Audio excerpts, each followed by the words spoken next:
প্রতিটা রাজ্যের পক্ষতে আমাদের রাজ্যের পক্ষ থেকে একটা করে নোডাল অফিসার নিয়োগের কথা বলেছি এবং সাথে সাথে একগুচ্ছ লয়ারদের টিমও রাখতে বলেছি, যাতে করে কোনো শ্রমিক যদি ভিন্ন রাজ্যে গিয়ে সমস্যায় পড়ে সাথে সাথে নোডাল অফিসারকে ফোন করলে নোডাল অফিসার সেই রাজ্যের কনসার্ন ডিপার্টমেন্টাল মিনিস্টার বলুন বা থানাতে বলুন বা ডিজিকে বলুন বা যাকে হোক তার সাথে কথা বলে আমাদের শ্রমিকগুলোকে যাতে রিলিফ দেয়।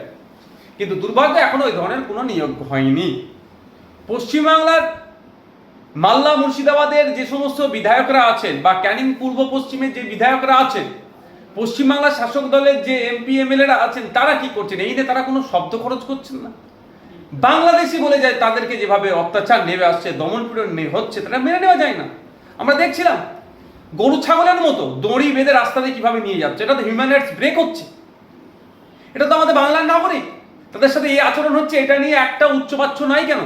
কেন আমাদের রাজ্য সরকার গুজরাটের সরকারের সাথে, আমাদের রাজ্য সরকার হরিয়ানা সরকারের সাথে, আমাদের পশ্চিমবাংলা সরকার মহারাষ্ট্রের সরকারের সাথে, আমাদের পশ্চিমবাংলা সরকার উড়িষ্যা সরকারের সাথে কেন এমওইউ করছে না বা কেন আলোচনা করছে না যে এই ধরনের করা যায় না?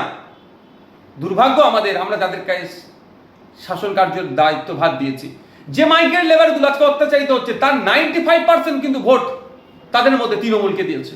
আজকে তারা যারা তৃণমূলকে ভোট দিচ্ছে তারাও সুরক্ষিত নয়, এবং তাদের ভোটে যারা এমপি এমএলএ হয়েছেন, মিনিস্টার হয়েছেন, তারাও একটা কথা বলছে না। তাই পরিযায়ী শ্রমিকদের ভাইদের বলবো যে ভাবুন কাদেরকে আপনারা রাজ ক্ষমতা দিয়েছেন। রাজ ক্ষমতা দিন এমন যাদের আপনাদের জন্য তারা গলা ফাটায়। ভোট না দিলেও আমরা আইএসএফ আপনাদের জন্য কথা বলেছি। অলরেডি আমরা লেবার দপ্তরে গিয়ে জানিয়েছি যে অবিলম্বে প্রয়োজনে আমাদের বাংলা শ্রমিকদেরকে রাজ্যে ফিরিয়ে নিয়ে আসা হোক, এখানে কাজের ব্যবস্থা করা হোক। প্রতি বছরে বিজিবিএস মানে বেঙ্গল গ্লোবাল বিজনেস সামিটের নাম দিয়ে প্রচুর টাকা নাকি ইনভেস্ট হচ্ছে, প্রচুর নাকি এখানে শিল্প হচ্ছে। তাহলে এখানে কাজ পাচ্ছে কারা? তাহলে বাইরের রাজ্য থেকে এসে কাজ করবে আমাদের রাজ্যে? আমরা তাকে যারা এসছে তাদেরকে আমরা তাড়াবার পক্ষে নয়। তাহলে আমাদের রাজ্যের মানুষরা কাজ পাবে না? আমাদের রাজ্যের মানুষ আমাদের কাছে কাজ পাচ্ছে না, ভিন্ন রাজ্যে কাজে যাচ্ছে, আবার তাদেরকে মার খেতে হচ্ছে। কেউ লাশ হয়ে ফিরে আসছে, কেউ আফরাজুল হয়ে ফিরে আসছে, কেউ সাবির মল্লিক হয়ে ফিরে আসছে, কেউ হেমন্ত রায় হয়ে ফিরে আসছে, কেউ সোমনাথ দেবনাথ হয়ে ফিরে আসছে, কেউ বাবা আতঙ্কে ফিরে চলে আসছে। কেন আমাদের রাজ্যে আমাদের রাজ্যের শ্রমিকরা ভিন্ন রাজ্যে গেলে নিরাপত্তা পাচ্ছে না কেন? গুজরাটের শ্রমিক আমাদের রাজ্যে নয়?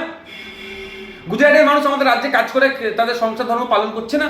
উড়িষ্যার শ্রমিক প্রায় 3 লাখ শ্রমিক আমাদের রাজ্যে আছে, উড়িষ্যার 3 লাখ মানুষ। তারা আমাদের রাজ্য থেকে বহাল তবিয়তে তারা ইনকাম করছে, তাদের পরিবারকে টাকা পাঠাচ্ছে। আমরা তো কাউকে ডিস্টার্ব করিনি, আর করবো না। আমাদের পুলিশ, আমাদের জনগণ তাদেরকে বুকে আগলে ধরে রেখেছে। মহারাষ্ট্রের মানুষ নাই, বিহারের মানুষ নাই, ঝাড়খণ্ডের মানুষ নাই, আপনার উড়িষ্যার মানুষ নাই, উত্তরপ্রদেশের মানুষ আমাদের রাজ্যে কাজ করছে না? করছে তো।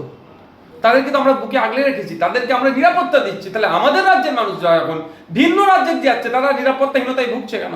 এটা দেখার দায়িত্ব তো আমাদের সরকারকে, আমাদের লেবার ডিপার্টমেন্টকে, আমাদের রাজ্যের মুখ্যমন্ত্রীকে। দুর্ভাগ্য আমাদের। কিন্তু ওই পরিযায়ী শ্রমিকের আর একটা পরিচয় আছে, পরিচয়টা হচ্ছে সে মুসলমান। এই যা পরিযায়ী শ্রমিক যারা আছে তাদের 80% মুসলিম সম্প্রদায়। সুতরাং দুধের গায়ে ও মারধর যাই খাবে না কেন, ভোট তো তাগিয়ে দেবে। তাদের ওই জন্য গলা কাটিয়ে সময় নষ্ট করে লাভ নেই। ওই সময়ে অন্য কিছু কাজ করলে হিন্দু ভোট পেয়ে কি করে, সেই কাজে মেতে আছে শাসকেরা। সমস্যা এখানে। কিন্তু সারা দেশে শুধু মুসলমানের জন্য তাদেরকে হেনস্থা করছে না, বাংলায় যারা কথা বলছে তাদেরকে হেনস্থা করছে। নন মুসলিম ভাইরাও বাংলা যারা কথা বলছে তাদেরকে হেনস্থা করছে।